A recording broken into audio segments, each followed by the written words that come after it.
what the wave is right now. You know what I'm saying? And kind of figuring out like, okay, well, I don't want to necessarily box myself in and conform to anything, but how can I stay current?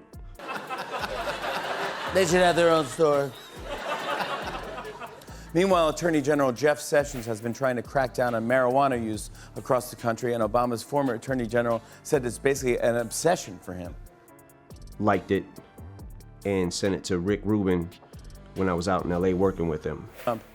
Of course, the president isn't just going to ignore something like that. So today, Trump clapped back. I draw a line in the sand. You're either for or against. With those words, Eminem forced millions of his fans to choose sides in the culture war, creating the most talked about music moment of the year. Trump's furious response came just hours later. What happens when America's most controversial rapper challenges America's most controversial president? Total internet meltdown. We've got the full breakdown of every punch Eminem threw and every counterpunch Trump tried to land in this epic battle that's still trending worldwide. Before we move on, I'd like to ask you a small favor. If you appreciate this content, please take a second to like this video and subscribe to the channel. Over 98% of you watch the videos without subscribing. It costs you nothing, but it makes a huge difference to us. So, did you click the subscribe button? Great, thank you so much. Now, back to the video. So what happens when one of rap's biggest stars decides to nuke a sitting president on live TV?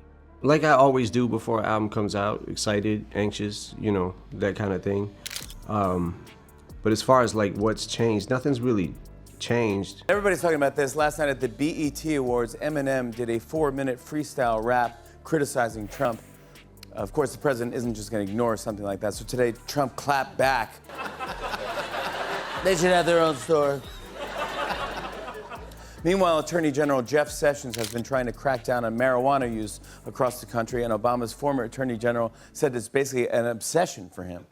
Total internet chaos. When Eminem stepped onto that BET stage, you could practically feel the tension through your screen. No flashy production, no fancy beat drops. Just Slim Shady standing there with a look that said he was about to verbally demolish someone, and that someone was sitting in the Oval Office. For a full 5 minutes, which is basically an eternity in today's goldfish attention span world, Eminem went absolutely nuclear on Trump. He wasn't just throwing casual shade, he was launching verbal missiles directly at 1600 Pennsylvania Avenue. Calling the president a kamikaze that'll probably cause a nuclear holocaust isn't exactly subtle, is it? That's not a gentle tap on the shoulder, that's a sledgehammer to the ego. As I go through like my 2-year process is usually around what it takes when I start working on an album. As I go through that and I make a few songs a month, what I'll do is, but I always try to stay inspired, and I'm always listening to what's new and my own competitive spirit. While most celebrities dance around political issues with carefully crafted PR statements, Eminem showed up with brass knuckles. He tore into Trump's Twitter addiction like a guy who'd finally had enough of his neighbor's dog barking at 3 a.m. And when he questioned Trump's supposed support for the military, you could almost hear MAGA hats being thrown across living rooms nationwide. But the real jaw-dropper came when Eminem drew his line in the sand. Imagine telling millions of your own fans they need to choose between you and the president. That's not just confident, that's borderline crazy in today's please everyone celebrity culture. The crowd at BET practically exploded, hooting and hollering like they were witnessing a prison break. Everyone loves drama until they're forced to pick sides, but Eminem wasn't giving anyone a comfortable middle ground. Social media lit up faster than Trump's face when someone mentions Obama. Clips spread everywhere. Twitter was a mess, Instagram was flooded, and even Grandma's Facebook feed couldn't escape Eminem's verbal beatdown. Fox News commentators were left stuttering, trying to figure out how to defend their golden boy against one of America's most beloved white rappers. That's a tough corner to be backed into. The most devastating blow wasn't even about politics, it was personal. Eminem cut right to the bone by questioning how ordinary folks struggling to pay bills could possibly relate to a billionaire who has never known struggle his entire life. Ouch.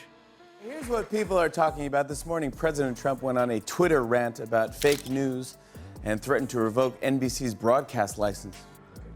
Or played it for Paul, and then Paul liked it and sent it to Rick Rubin when I was out in LA working with him. Rap music is really I don't know anything else, you know? So I don't know what I'm gonna do when I can't rap anymore. That's not just questioning Trump's policies, that's questioning his entire understanding of American life. It's like telling a fish he doesn't understand water. As Eminem's freestyle continued, his delivery got more intense with each passing second. His words became sharper, his gestures more aggressive, and the whole performance built to such a fever pitch that viewers at home were probably checking if their screens were about to crack from the pressure. This wasn't just a celebrity opinion, this was a cultural pressure cooker exploding on national television.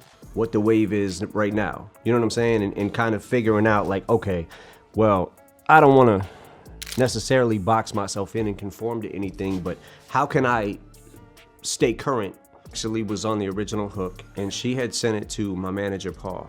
If each song gets better, then I'll have, you know, okay, I got 2 songs that I feel confident about. Let me see if I can get 3. What made this different from typical celebrity activism was how raw and unfiltered it felt. No PR team could have scripted this. No focus group approved these lines. This wasn't just another famous person wagging their finger at politics they barely understand. This was Eminem forcing Americans to confront the growing gap between Trump's promises to working class voters and what his policies actually delivered. The performance wasn't just a diss track, it was a public service announcement delivered with the subtlety of a brick through a window. Eminem wasn't asking for permission to speak his mind. He was showing Americans they shouldn't fear expressing opinions, even if those opinions might cost them fans or followers. So what's the biggest takeaway from the Eminem versus Trump battle royale? It wasn't just some rapper throwing shade for clicks and views. This showdown proved that sometimes a dude with a microphone can shake up Washington more than all those boring politicians in suits. Get this, I read that Kim Jong-un wants to make the site of his missile launches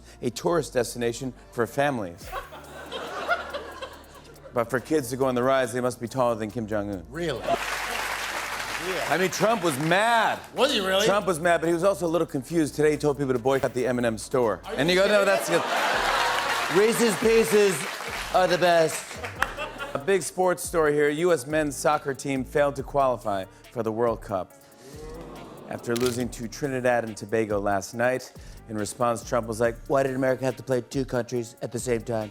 Political experts actually think this feud was super important, showing how celebs like Slim Shady can mobilize regular folks and change how we talk about politics. While the Orange King of Mar-a-Lago was busy tweeting from his golden toilet, Eminem demonstrated that a few clever rhymes can cut deeper than any campaign promise ever could. Years later, this verbal smackdown still stands as proof that in America, real influence doesn't always come from the White House. Sometimes it comes from Detroit, and it doesn't need a fancy degree or a red tie to make the country listen up.